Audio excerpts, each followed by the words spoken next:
At my birthday party, my boyfriend handed me a beautifully wrapped gift, but instead of something meaningful, inside was a cold, heartless note. "I'm leaving you. You're useless. I deserve better." In front of all our friends, he laughed and walked away, leaving me humiliated and shocked. That evening, in my cozy little apartment, the air was filled with laughter and cheerful toasts. It was my birthday, but more than that, I had a special announcement to make. I had spent the past 3 weeks planning this moment, the perfect time to share with everyone that I was pregnant with my first child, with the man I had loved for over 3 years, Ethan. The party was lively, surrounded by my closest friends, raising their glasses in celebration. I held tightly onto the hand of my best friend, Barbara, the only one who knew my secret. She gave me an encouraging nod while I anxiously waited for the right moment. But before I could say a word, Ethan stood up, lifted his glass, and gently tapped it to get everyone's attention. My heart pounded. Did he have a surprise for me too? Maybe a proposal? The thought made me nervous for a brief second, but I took a deep breath and smiled. Ethan looked at me with the confident gaze I had once loved. He handed me a small, carefully wrapped box with a silk ribbon. The room fell silent as I slowly opened it, but instead of a ring or a heartfelt gift, there was only a neatly folded note inside. I unfolded it and read, "I'm leaving you. You're useless.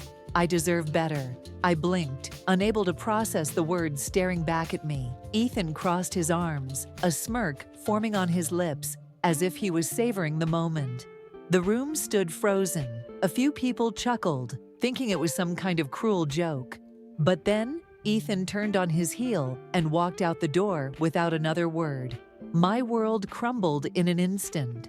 But instead of crying, instead of collapsing right there, I simply smiled. Ethan had just made the biggest mistake of his life, and I was not going to be the victim of this story. I stood there, the note still clenched in my hand, but something inside me had completely changed. Maybe Ethan thought I would break down instantly, that I would cry and beg him to come back, but no. I wasn't the kind of woman who could be easily destroyed by someone like him. Barbara was the first to break the silence.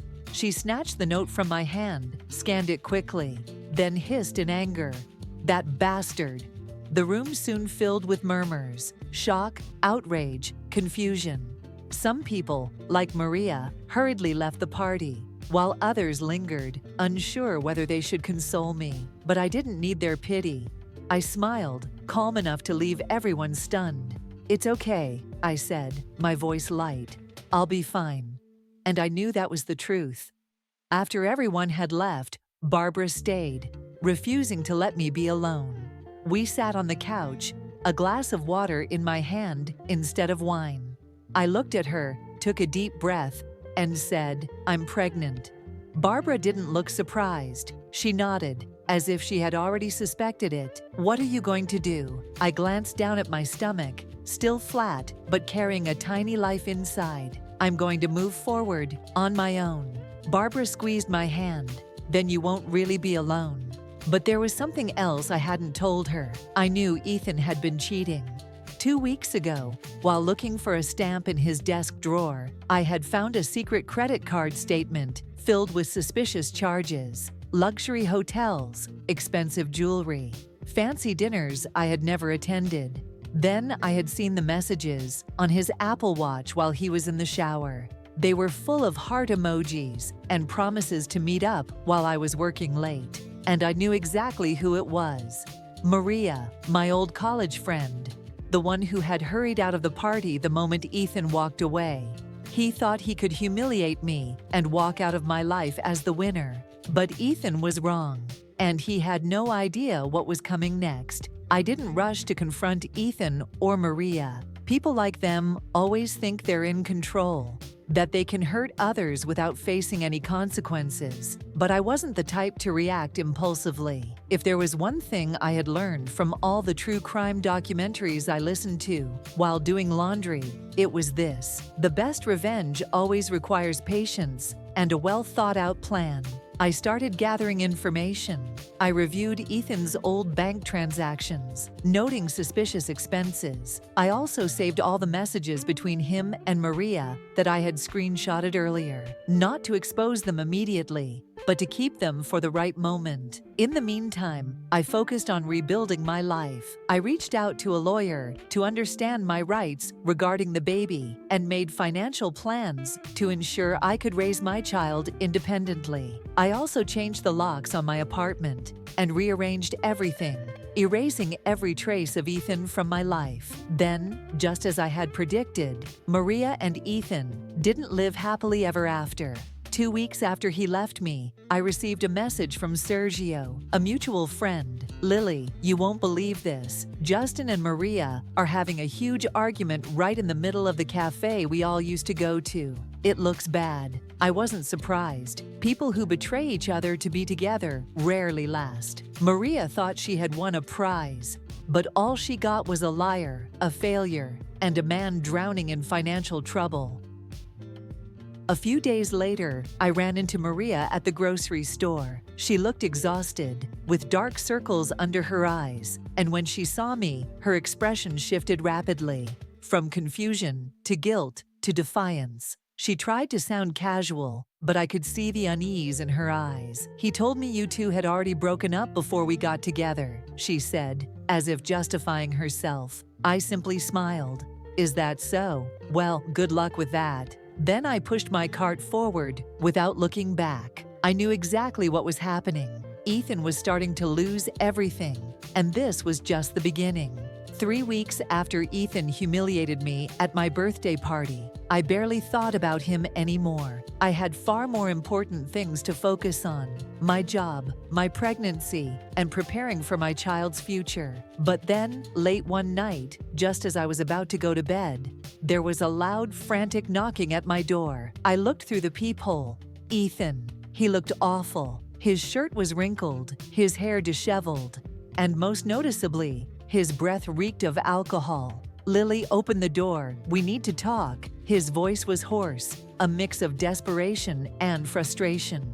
I crossed my arms and stood behind the door, with no intention of opening it. "It's the middle of the night, Ethan. What's left to talk about?" He let out a short, bitter laugh. "I made a mistake. Maria left me.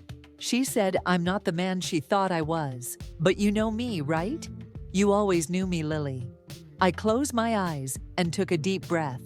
A few weeks ago, hearing this would have given me satisfaction. But now, all I felt was exhaustion. "You need to go home, Ethan. This isn't your place anymore." But you're having my baby."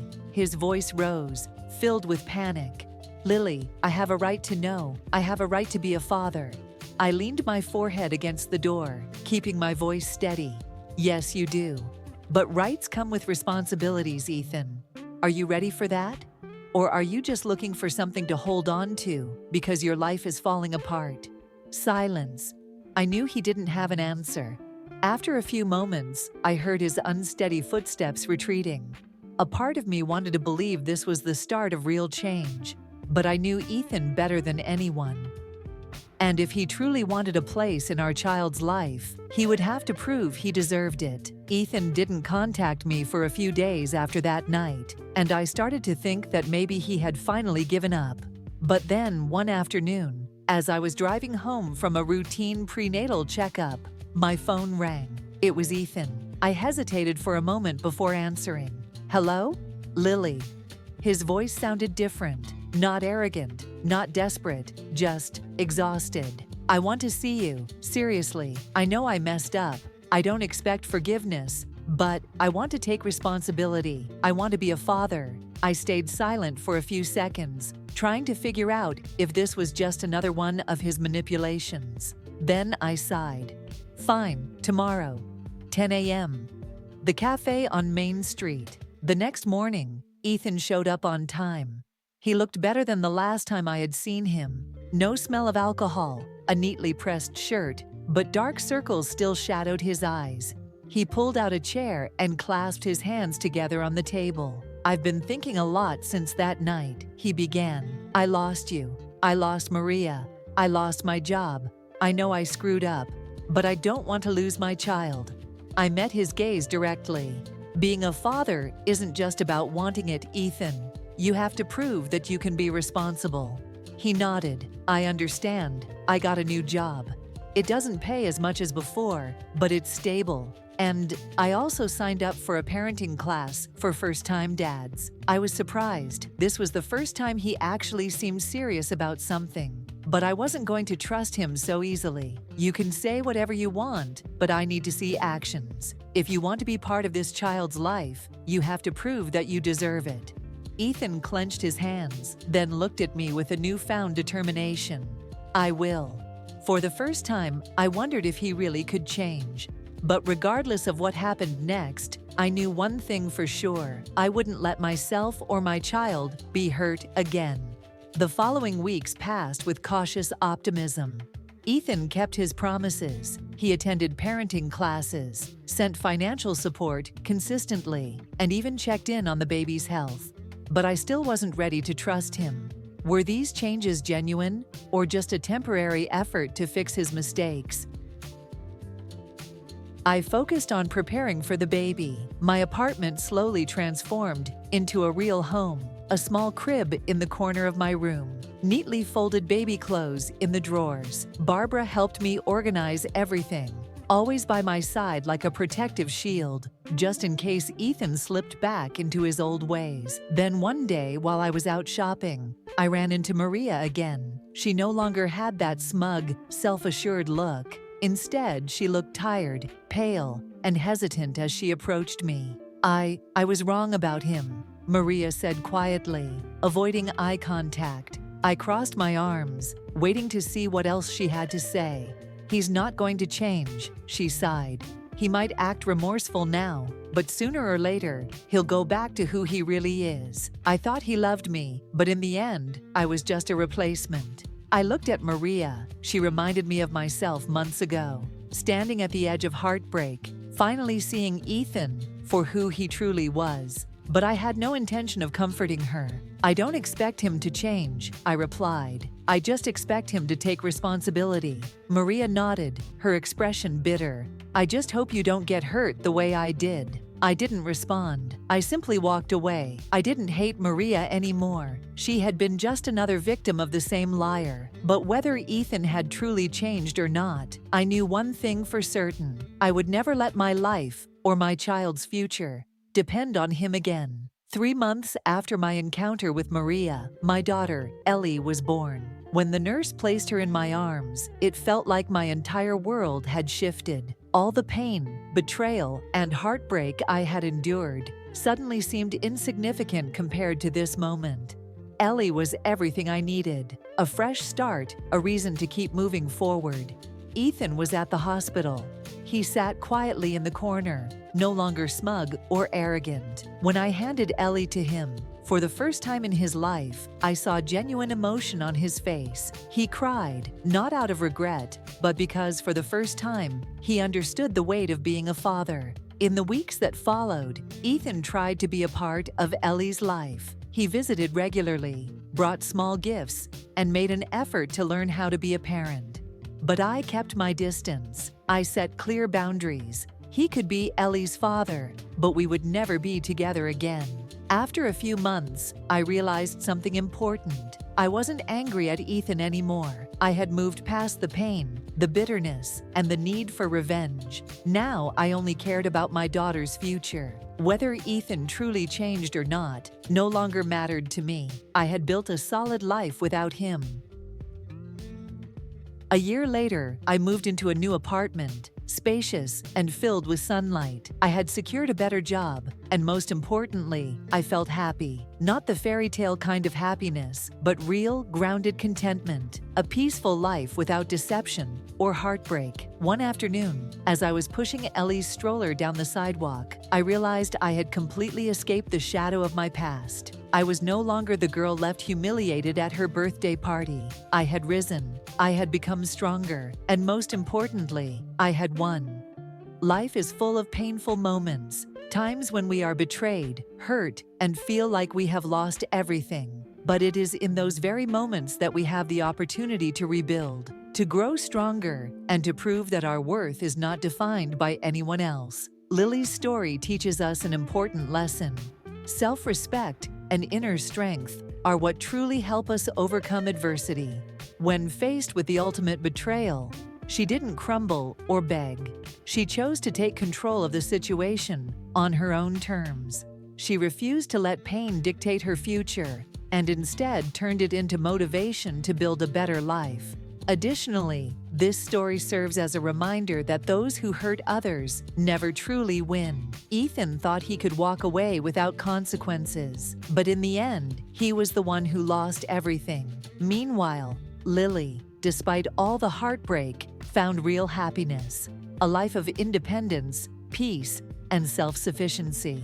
Most importantly, this story reinforces a powerful truth. You don't need anyone else to complete you. True happiness comes from within, from the way you value yourself and the choices you make for your own future. If you enjoy deep, emotional, and meaningful stories like this, don't forget to like, subscribe, and turn on notifications so you never miss a new update. Your support is the motivation that drives us to keep bringing you powerful stories. Once again, thank you for being here, and see you in the next story.